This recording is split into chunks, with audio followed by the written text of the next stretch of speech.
Haz mi podcast, un espacio único para transformar tus ideas en contenidos y lanzarlos a todas las plataformas digitales. Conoce el estudio. Haz mi podcast. Entonces, si a ustedes les toca estar con alguien que parece que está teniendo una crisis epiléptica y tienen dudas, para nosotros es muy útil si lo graban. ¿Y por qué no hay un estudio que confirme 100% si el paciente tuvo o no una crisis epiléptica? El 70% de los electroencefalogramas que hacemos en pacientes con epilepsia van a salir normales si no los hacemos en el momento de la crisis, y la gran mayoría no se hacen en el momento de la crisis, sino se hacen después de la crisis. Como ya les decía, las causas se dividen en genéticas, estructurales o de causa desconocida.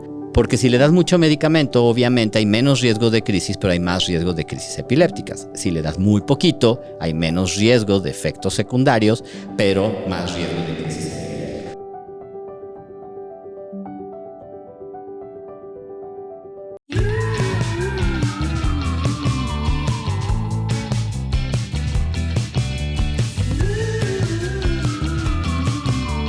¿Has oído hablar de la epilepsia? ¿Conoces a alguien que tenga epilepsia? ¿Qué sientes o qué entiendes cuando oyes la palabra epilepsia? Bienvenidos a Neuronas el Desarrollo, el podcast donde hablamos sobre cómo potenciar el desarrollo físico, mental y emocional de los niños. Soy el Dr. Pepe Vizoso, neurólogo pediatra, y el día de hoy vamos a hablar sobre epilepsia. ¿Por qué hablar de epilepsia? Varias causas, varias razones. Uno, porque ustedes me lo pidieron, he tenido varios mensajes solicitando que toquemos este tema. Número 2, porque es muy frecuente, es mucho más frecuente de lo que ustedes se imaginan. Se calcula que en México hay más de 2 millones de pacientes con epilepsia. Además, es un tema tabú, es algo de lo que no se habla. Y aquí se juntan las dos cosas, lo que es muy frecuente y el tabú. Tengo familias en donde 2 primos hermanos tienen epilepsia y no lo comentan, no lo saben. A la hora que estoy haciendo la historia clínica, siempre pregunto que si hay algún familiar con epilepsia y me dicen que no, cuando yo sé, porque el primo hermano es mi paciente, que también tiene epilepsia. Entonces, es muy probable que ustedes conozcan a alguien con epilepsia, pero que no sepan que tiene epilepsia, incluso gente de su misma familia. Y número 3, porque hay mucha mala información acerca de esto. Hay un concepto muy equivocado sobre lo que es la epilepsia. Cuando oímos esta palabra, la gente solo se imagina a la persona que está convulsionándose en el suelo. Y eso es una de las formas de crisis epiléptica, pero ni siquiera es la más frecuente. Entonces, creo que es muy importante que aclaremos todos estos temas y que no queden dudas al respecto. ¿Qué es epilepsia? Cuando hablamos de una crisis epiléptica, nos referimos a que el paciente está teniendo una descarga eléctrica normal en su cerebro que le está provocando un síntoma. Eso es una crisis epiléptica y se debe a muchísimas causas diferentes. Si la causa de la crisis epiléptica es algo agudo, algo súbito, por ejemplo, me bajó el azúcar y tuve una crisis epiléptica, eso no sería epilepsia, sería una crisis epiléptica. Para hablar de epilepsia, la causa de la epilepsia debe ser algo crónico, algo que lleve mucho tiempo o que vaya a durar mucho tiempo. No necesariamente que tengas muchas crisis, pero que la causa de esa crisis vaya a persistir por más tiempo. Entonces, un paciente, para decir que tiene epilepsia, es porque ha tenido por lo menos una crisis epiléptica y tiene un alto riesgo de tener más crisis. Ahora, ya no hablamos de la epilepsia, hablamos de las epilepsias. Esto es, hay un montón de causas diferentes por las que el paciente va a tener esta descarga eléctrica normal en su cerebro que le va a provocar un síntoma. Y dentro de las causas de las epilepsias las dividimos en 3 grupos grandes. Hay un grupo de pacientes en que la causa es genética. Y esto ocupa más o menos el 30% de los pacientes con epilepsia tienen una causa genética. Un segundo grupo donde hay una lesión en el cerebro, o sea, hay algo que está provocando esta actividad eléctrica normal. Causas más frecuentes en México tienen que ver con complicaciones durante el embarazo, el parto o después del parto. Esto es que le faltó oxígeno al bebé y por eso, como consecuencia de esto, quedan con crisis epilépticas. Este sería un ejemplo de una lesión en el cerebro que va a estar provocando crisis epilépticas. Otros ejemplos podrían ser malformaciones, secuelas de infartos, secuelas de hemorragias en el cerebro, etc. O sea, hay una lesión que te va a estar provocando estas crisis. Y por último, es un grupo en el que no encontramos una causa, que a pesar de que se le hicieron todos los estudios, no hay ningún antecedente familiar, la exploración física es normal, la resonancia o todos los estudios que les hicimos son normales, y a pesar de esto, su cerebro tiene descargas eléctricas anormales. A este tercer grupo le llamamos de causa desconocida, ¿de acuerdo? Ahora, ¿Cómo se diagnostica la epilepsia? ¿Cómo sabemos cuando un paciente tuvo una crisis epiléptica o no? El diagnóstico o el decir que alguien tuvo una crisis epiléptica es clínico. Eso quiere decir que nos tenemos que basar en las características del evento. ¿Qué estaba haciendo el paciente? ¿Cuáles fueron los síntomas que tuvo o que observaron los pacientes o las personas que estaban alrededor de él? ¿Qué hizo durante el evento? ¿Cuánto tiempo duró? ¿Y cómo termina el evento? Estos son 5 cosas que nos sirven mucho para poder diferenciar entre si lo que tuvo el paciente en verdad fue una crisis epiléptica o fue alguna otra cosa. Porque hay muchas cosas que pueden parecer crisis epilépticas y no son. Por ejemplo, los desmayos. Cuando alguien se desmaya, el 12% de las personas que se desmayan al final pueden tener movimientos o sacudidas que pudieran confundirse con crisis epilépticas, pero no son. Es un desmayo que al final termina con movimientos. Los niños que se privan, que se conoce como espasmos del sollozo, también frecuentemente se pueden confundir con crisis epilépticas. Entonces, para nosotros poder diferenciar entre si lo que tuvo el paciente fue una crisis epiléptica o fue algo diferente, que no es crisis epiléptica, pero que se parece, nos tenemos que basar en las características del evento. Y para eso, para nosotros es muy importante que ustedes nos puedan describir exactamente todo lo que sintieron, si ustedes son los pacientes, o todo lo que observaron, si son alguien que estaba cerca del paciente en el momento de la crisis. Y así es como vamos a definir si es que tuvo o no una crisis epiléptica. Para esto, todos los videos, los teléfonos inteligentes que ahora podemos grabar al paciente nos han sido muy útiles porque a veces es muy difícil poder describir lo que uno observó. Entonces, si a ustedes les toca estar con alguien que parece que está teniendo una crisis epiléptica y tienen dudas, para nosotros es muy útil si lo graban. Entonces, ver un video de qué fue lo que presentó el paciente para nosotros es muy útil. ¿Y por qué no hay un estudio que confirme 100% si el paciente tuvo o no una crisis epiléptica? Se habla mucho de los electroencefalogramas y es el estudio que pedimos siempre cuando alguien tiene una crisis epiléptica. Los electroencefalogramas son muy útiles cuando clínicamente parece que tuvo una crisis epiléptica y en el electro aparece una actividad epiléptica que nos pudiera explicar el síntoma del paciente. El 70% de los electroencefalogramas que hacemos en pacientes con epilepsia van a salir normales si no los hacemos en el momento de la crisis, y la gran mayoría no se hacen en el momento de la crisis, sino se hacen después de la crisis. Entonces, que el electroencefalograma sea normal no quiere decir que el paciente no tuvo una crisis epiléptica. Quiere decir que durante lo que duró el estudio, que son 30, 40 minutos, su cerebro tuvo una actividad normal, pero eso no nos dice que no haya tenido una crisis antes o que no la vaya a tener después. Entonces no te puedes basar en decir que alguien tuvo o no una crisis epiléptica en base a un electroencefalograma. Y lo otro también es cierto, los electroencefalogramas pueden tener actividad epiléptica hasta en el 10% de la gente sana, gente que nunca ha tenido una crisis ni va a tener una crisis epiléptica. En su electroencefalograma puede haber actividad epiléptica. Eso no quiere decir que tenga epilepsia.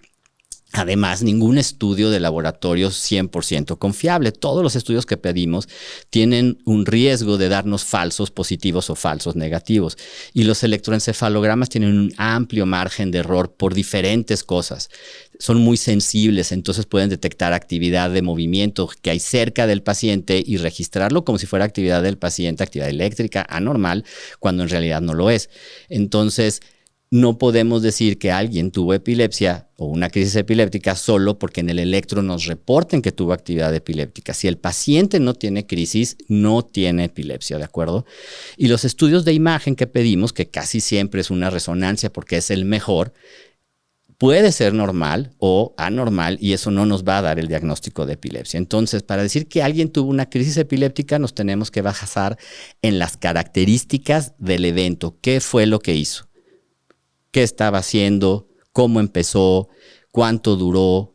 ¿Qué hizo durante el evento? Y cómo termina el evento. ¿De acuerdo? Ahora, ¿qué tenemos que hacer cuando un paciente tiene una primer crisis epiléptica? Tenemos que hacer 2 cosas, básicamente. Una es tratar de encontrar una causa. Como ya les decía, las causas se dividen en genéticas, estructurales o de causa desconocida. Entonces, para tener una idea de si fue algo genético, nos es muy útil saber todos los antecedentes que haya en la familia.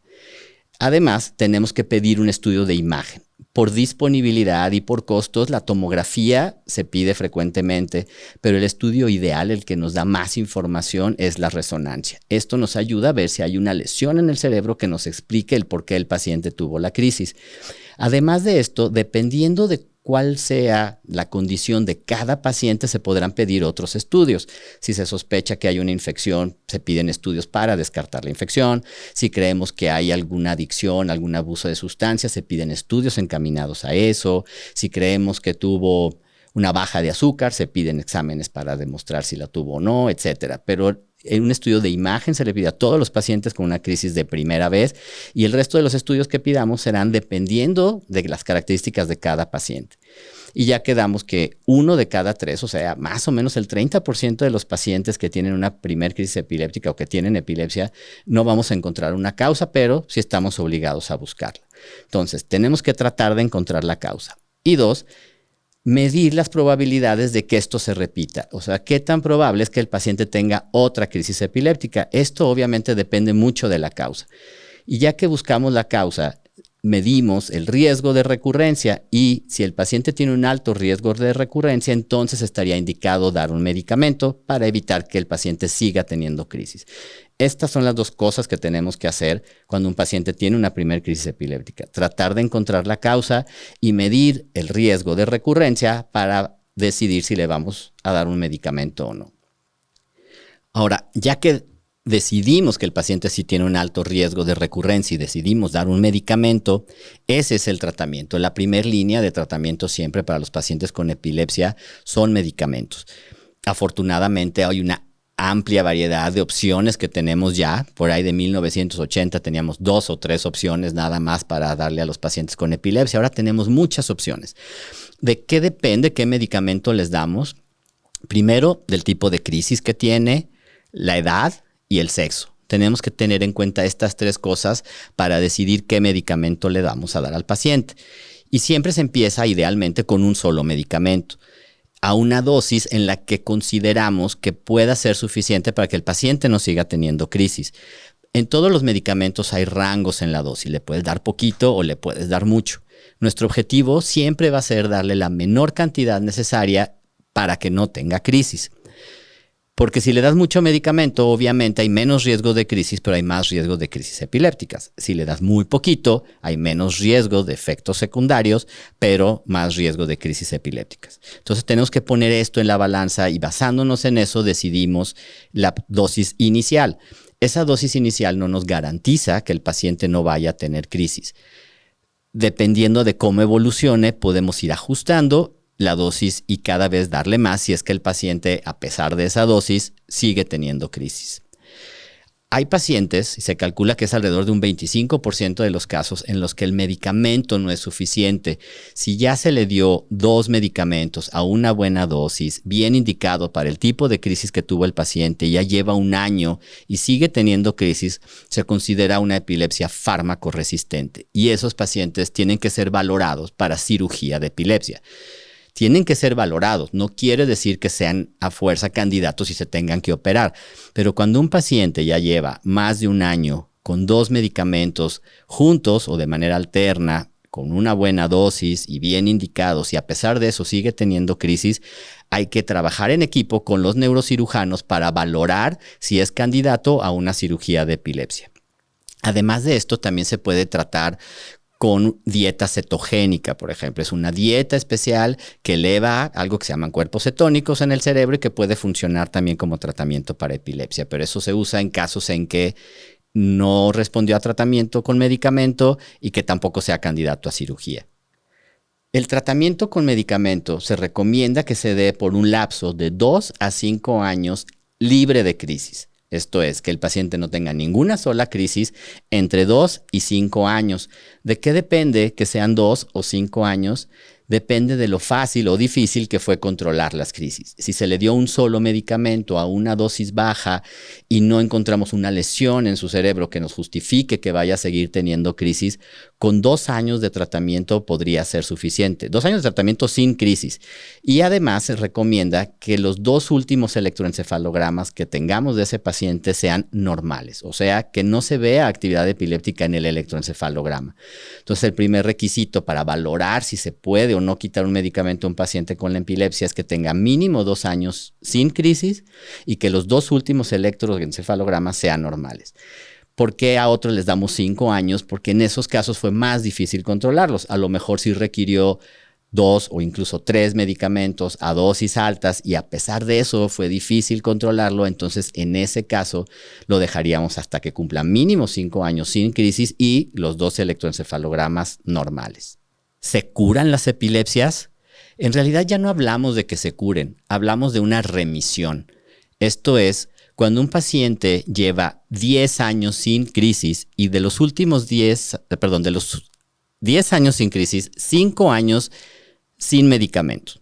Si logramos que un paciente dure 10 años sin crisis y de los 10 años los últimos 5 son sin medicamento, entonces decimos que la epilepsia está remitida. Y en esto se logra alrededor en el 75% de los casos de todas las epilepsias en general.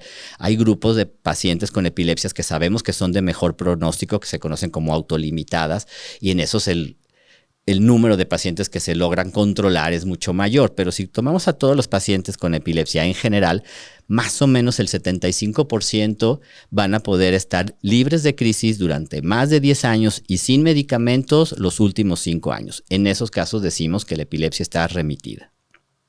Y por último, es muy común que todos nos pregunten qué hacer ante una crisis epiléptica, qué hacer si estás en un restaurante, en una fiesta y alguien tiene una crisis epiléptica. Primero, y muy importante, es guardar la calma. Hay que tratar de calmarnos para poder ayudar al paciente, porque si estamos todos nerviosos y asustados no vamos a poder ayudar a nadie.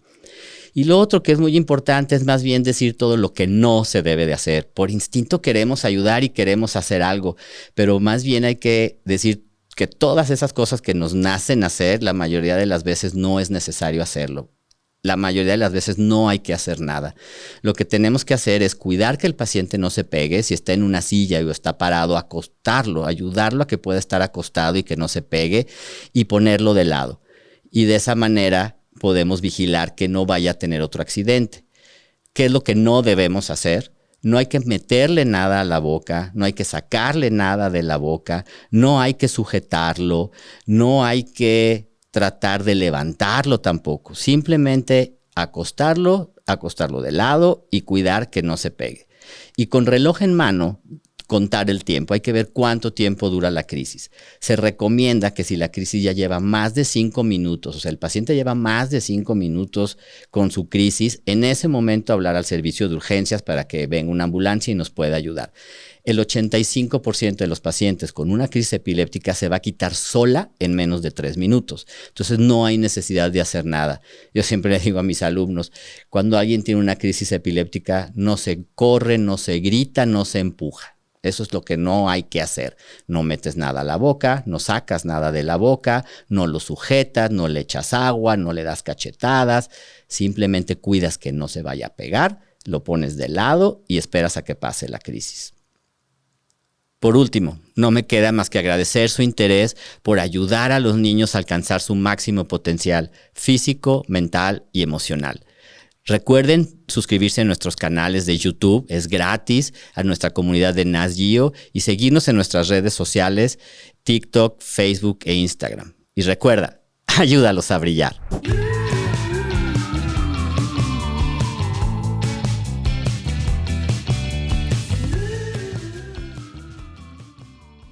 Haz mi podcast, un espacio único para transformar tus ideas en contenidos y lanzarlos a todas las plataformas digitales. Conoce el estudio. Haz mi podcast.